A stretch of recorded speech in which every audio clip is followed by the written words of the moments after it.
ಇದರಲ್ಲ ಉಪೇಂದ್ರ ಅವರು ನಾವೇ ಜವಾಬ್ದಾರಿ ತಗೋಬೇಕಂತ ನಾವೇ ಮಾಡ್ಬೇಕಂತೆ. ಕಂಡೋರ್ ಮಕ್ಳನ್ನ ಬಾವಿಗೆ ತಳ್ಳಿ ಮಜಾ ತಗೋತವ್ರೆ ಅಂತ ನಾವೆಲ್ಲರೂ ಮೈಗಳರಾಗಿದೀವಿ ಅನ್ಸಲ್ವಾ?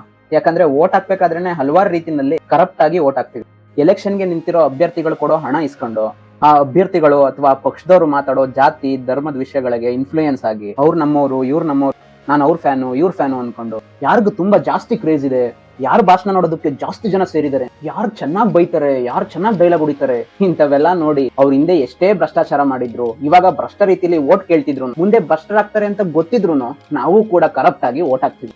ಓಟ್ ಹಾಕೋದ್ಮೇಲೂ ಏನ್ ಸುಮ್ನಿರಲ್ಲ.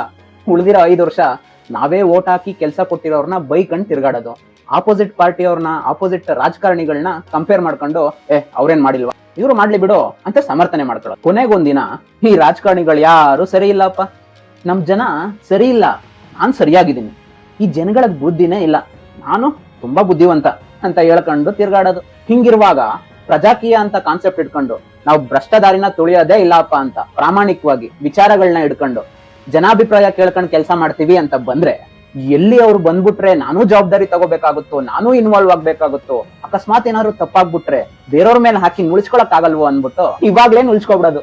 ಅದು ಏನಂತ ಹೇಳಿ, ಪ್ರಜಾಕೀಯ ಹೇಳೋದೆಲ್ಲ ಕರೆಕ್ಟೇ, ಆದ್ರೆ ಇದು ಈ ಜನಗಳಿಗೆಲ್ಲ ಅರ್ಥ ಆಗಲ್ಲ. ಈ ಜನ ಸರಿ ಇಲ್ಲ, ಅವರೆಲ್ಲ ಸಪೋರ್ಟ್ ಮಾಡಲ್ಲ ಅಂತ ಹೇಳೋದು. ಯಾರನ್ನೇ ಕೇಳಿದ್ರು ಅದನ್ನೇ ಹೇಳೋದು. ಫಸ್ಟ್ ಆಫ್ ಆಲ್ ಇಲ್ಲಿ ನಂಗೇನೆ ಮೈಗಳ್ತನ. ಇದರಲ್ಲ ಉಪೇಂದ್ರ ಅವರು, ಅವ್ರ ಮೇಲೆ ಹಾಕಿ ಮುಳಿಸ್ಕೊಬಿಡೋಣ. ಆ ಉಪೇಂದ್ರ ಅವ್ರು ಹೇಳ್ತಿರೋ ವಿಷಯನ ತಿರ್ಚಿ ಮಗ್ಸಾಕಿ ಅವರು ಎಲ್ಲಾನು ನಮ್ಗೇನೆ ಹೇಳ್ತಾರೆ, ಅವರು ನಾವೇ ಜವಾಬ್ದಾರಿ ತಗೋಬೇಕಂತೆ ನಾವೇ ಮಾಡ್ಬೇಕಂತೆ, ಅವರು ಸುಮ್ನೆ ಮನೇಲಿ ಕುತ್ಕೊಂಡಿರ್ತಾರಂತೆ ಅಂತ. ಅದ್ರ ಜೊತೆಗೆ ಈ ಉಪೇಂದ್ರ ಅವರು ಕಂಡೋರ್ ಮಕ್ಳನ್ನ ಬಾವಿಗೆ ತಳ್ಳಿ ಮಜಾ ತಗೋತವ್ರೆ ಅಂತ ಸುದ್ದಿ ಹಬ್ಬಿಸ್ಬಿಡೋಣ. ಅವಾಗ ನಾವು ಆ ಜವಾಬ್ದಾರಿಯಿಂದ ದೂರ ಹೋಗ್ಬಿಡ್ಬೋದು. ಒಂದಂತೂ ಸತ್ಯ, ಈ ಪ್ರಜಾಪ್ರಭುತ್ವದಲ್ಲಿ ಜನರೇ ಪ್ರಥಮ, ಜನರೇ ಅಂತಿಮ. ಪ್ರತಿಯೊಂದು ಕೂಡ ಜನರಿಗಾಗಿ, ಜನಗಳಿಗೋಸ್ಕರ, ಜನರಿಂದನೇ ನಡಿಬೇಕು.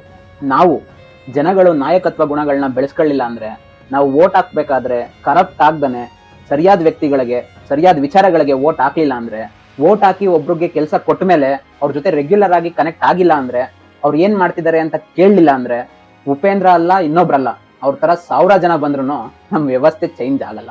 ಅದೇ ನಾವೆಲ್ಲ ಜನರು ನಾಯಕತ್ವದ ಗುಣಗಳನ್ನ ಬೆಳೆಸ್ಕೊಂಡು ಮುನ್ನುಗ್ಗಿದ್ರೆ, ಅದೇನ್ ಇವಾಗ ಉಪೇಂದ್ರ ಉಪೇಂದ್ರ ಉಪೇಂದ್ರ ಬರ್ಬೇಕು ಅಂತಿದೀವಿ, ಉಪೇಂದ್ರ ಬೇಡ, ನಾವುಗಳೇ ಮಾಡ್ಬಿಡ್ಬೋದು. ಸದ್ಯಕ್ಕೆ ತುಂಬಾ ಖುಷಿ ಪಡೋ ವಿಷಯ ಏನಂದ್ರೆ, ದಿನದಿಂದ ದಿನಕ್ಕೆ ಈ ಪ್ರಜಾಕೀಯ ಕಾನ್ಸೆಪ್ಟ್ ಎಲ್ರಿಗೂ ರೀಚ್ ಆಗ್ತಿದೆ, ಎಲ್ರಿಗೂ ಅರ್ಥ ಆಗ್ತಿದೆ, ಎಲ್ರಿಗೂ ಇಷ್ಟ ಆಗ್ತಿದೆ. ಮತ್ತೆ ಈ ಪ್ರಜಾಕೀಯನ ಬೆಂಬಲಿಸ್ತಿರೋರು ಯಾರ್ಯಾರಿದ್ದಾರೆ ಅವರು ಪ್ರಾಮಾಣಿಕವಾಗಿ ಯಾವುದೇ ರೀತಿಯಲ್ಲಿ ಭ್ರಷ್ಟರಾಗದೆ, ಬೇರೆ ಯಾರೋ ನಾಯಕರನ್ನ ಬಯಸ್ದೇನೆ ತಾವೇ ಜವಾಬ್ದಾರಿ ತಗೊಂಡು ತಾವೇ ನಾಯಕತ್ವ ಗುಣಗಳನ್ನ ಬೆಳೆಸ್ಕೊಂಡು ಮುನ್ನುಗ್ತಿದ್ದಾರೆ.